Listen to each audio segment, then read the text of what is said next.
بسم اللہ الرحمن الرحیم۔ عزیز طلبہ، پروفیسر ڈاکٹر حافظ محمد مشتاق آپ سے مخاطب ہے اور آپ دیکھ رہے ہیں ڈاکٹر حافظ محمد مشتاق یوٹیوب چینل۔ ایم اے اسلامیات کے سلسلہ میں عربی زبان و ادب کا جو پیپر ہے اس میں قصص النبیین کا پورشن ہم نے شروع کیا ہے اور آج اس کا دوسرا لیکچر ہے۔ حضرت شعیب علیہ السلام کی دعوت، آپ کی قوم جو تھی ان کے بدعمالیاں اور ان کے انجام کے بارے میں ان کو تنبیہ کرنا، ایک لیکچر اس پر آپ سن چکے ہیں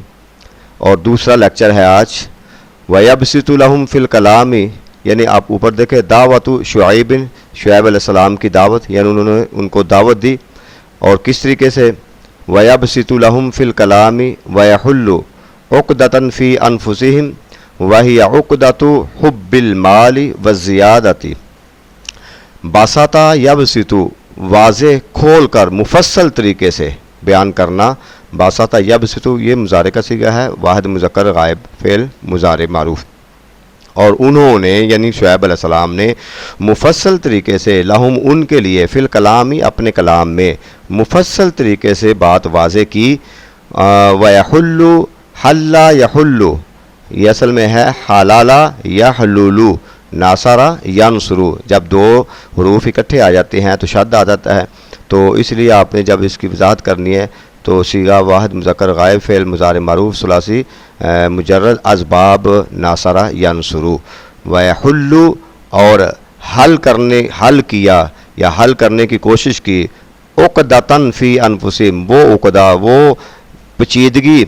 وہ مسئلہ فی انفسہم جو ان کے دلوں میں تھا، جو ان کے نفسوں میں تھا، جو ان کے دلوں میں مسئلہ تھا، اس کو حل کرنے کی کوشش کی۔ اور وہ مسئلہ کیا تھا؟ وَهِيَ عُقْدَةُ حُبِّ الْمَالِ، وہ مال کی محبت کا مسئلہ تھا یا عقد تھا، عقدہ تھا۔ تو اب دیکھیں یہاں پہ عقدۃ یہ مضاف ہے، حب یہ مضاف الیہ ہے اس کا، اور پھر مال جو ہے یہ بھی مضاف الیہ ہے حب کا، تو دونوں مضاف الیہ مل رہے ہیں، اس لیے اس پر مجرور ہے۔ وَهِيَ عُقْدَةُ حُبِّ الْمَالِ، مال کی محبت کا عقدہ یا مال کی محبت کی پیچیدگی جو ان کے دلوں میں تھی اس کو آپ نے حل کرنے کی کوشش کی۔ وَالزِّيَادَةِ، اور مال کی زیادتی کی خواہش جو ہے ان کے بارے میں واضح طور پر آپ نے خطبہ ارشاد فرمایا۔ فَيَقُولُ، آپ نے فرمایا انما یفضل لکم من الربح بعد وفاء الکیل والمیزان خیر لکم من اخذ اموال الناس بالظلم والخیانت۔ ان لوگوں سے کہا کہ بے شک ما یفضل لکم من الربح، جو فاضل مال، جو زائد مال تمہیں ملتا ہے نفع سے، منافع کے طریقے سے، نفع سے جو زائد مال تمہیں حاصل ہوتا ہے، بعد وفاء الکیل والمیزان، وفا مضاف، الکیل اور میزان مضاف الیہ ہے، یعنی ناپ تول کو مکمل کرنے کے بعد، ایمانداری سے ناپ تول جو پورا کرتے ہو اور اس کے بدلے میں جو تمہیں اضافی مال ملتا ہے، جو تمہیں منافع ملتا ہے، پروفٹ ملتا ہے زائد مال کی شکل میں، وہ خیر لکم، وہ تمہارے لیے بہتر ہے، من اخذ اموال الناس بالظلم والخیانت، اس مال سے جو اخذ کرتے ہو، جو تم لیتے ہو لوگوں کے مال سے، بالظلم والخیانت، ظلم اور خیانت کے ساتھ، یعنی جو ظلم اور خیانت کے ذریعے سے لوگوں کے مال میں سے تم لیتے ہو، اس مال سے وہ مال بہتر ہے جو تم ناپ تول میں مکمل کرنے کے بعد نفع کی شکل میں زائد مال لے لیتے ہو، وہ کہیں بدرجہ اس سے بہتر ہے۔ وَإِذَا نَظَرْتُمْ فِي حَيَاتِكُمْ، جب تم غور کرتے ہو اپنی زندگیوں کے متعلق، اپنی حیات کے متعلق تم دیکھتے ہو، غور کرتے ہو، غور و فکر کرتے ہو، وَفِي حَيَاتِ هَؤُلَاءِ الَّذِينَ أَسَرُوا وَجَمَعُوا الْأَمْوَالَ، یا ان لوگوں کی زندگیوں کے بارے میں هَؤُلَاءِ الَّذِينَ، جو لوگ باثر تھے جنہوں نے مال جمع کیا، ان کی زندگیوں کے بارے میں غور و فکر کرتے ہو، تو وجدتم، غور و فکر کرو گے تو پھر وجدتم، تم پاؤ گے انما اکتسبوا عن طریق، جس انسان نے یا جن لوگوں نے بھی اس طریقے سے مال کمایا، کون سے طریقے سے؟ التطفیف، یعنی کہ ڈنڈی مار کر، والبخس، کم تول کر، والخیانتی، اور خیانت، یعنی مال میں کمی کر کے، ناپ تول میں کمی کر کے اور خیانت کے ذریعے جنہوں نے بھی مال کمایا ہے، تو کیا ہوا؟ کان مسیر ہو، ان کا انجام جو ہے وہ ہمیشہ کیا ہوا ہے؟ نقصان دہ ہوا ہے۔ اب دیکھیں کان مسیر ہو، یہ اس کا بیسیکلی تعلق ہے اس کے ساتھ، یعنی وہ کیا ہے؟ ان کا انجام کیا ہوا؟ الت تلافی، یعنی وہ مال جو ہے یا تلف ہو گیا، ضائع و ضیائی، ضائع ہو گیا، اب الفسادی، یا وہ فساد یعنی بلائی، مصیبت یا بگاڑ کے نظر ہو گیا، یعنی وہ مال جو انہوں نے اس طریقے سے کمایا تھا وہ ضائع ہو گیا، یا فساد اور مصیبت یا بگاڑ کے کی نظر ہو گیا، وہ مال ان کے کام نہیں آیا، ہمیشہ جنہوں نے بھی اس طریقے سے مال کمایا۔ اور اس کے ساتھ کہتے ہیں فسورکا او نوہبا، پس وہ مال چوری کر لیا گیا، یعنی وہ چوری ہو گیا، اور نوہبا یا لوٹ لیا گیا، او انفقا، یا پھر ایسی جگہ پہ خرچ کر دیا گیا، فی غیر ما یرضی اللہ تعالی، جو اللہ تعالیٰ جس پر راضی نہیں ہوتا، یعنی حرام کے کاموں پر وہ خرچ کر دیا گیا، یا پھر اس کو لوٹ لیا گیا یا چوری کر دیا گیا، تو وہ مال اسی طریقے سے ہمیشہ ضائع ہوتا ہے جو ظلم اور خیانت کے ذریعے کمایا جاتا ہے۔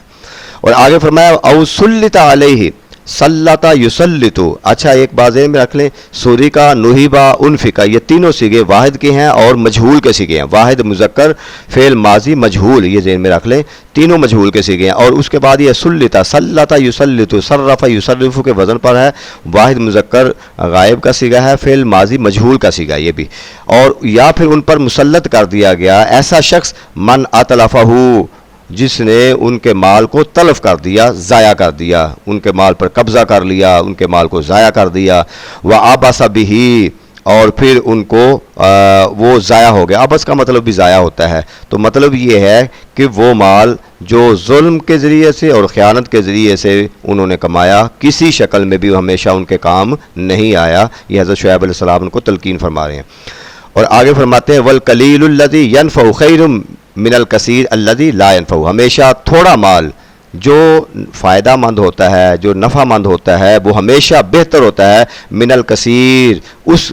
اضافی مال سے، اس کثیر مال سے، الذی لا ينفع، جو کہ نفع نہیں دیتا۔ مطلب تھوڑا مال ہو، اپنی ذات کو نفع دے، لوگوں کو نفع دے، وہ ہمیشہ تھوڑا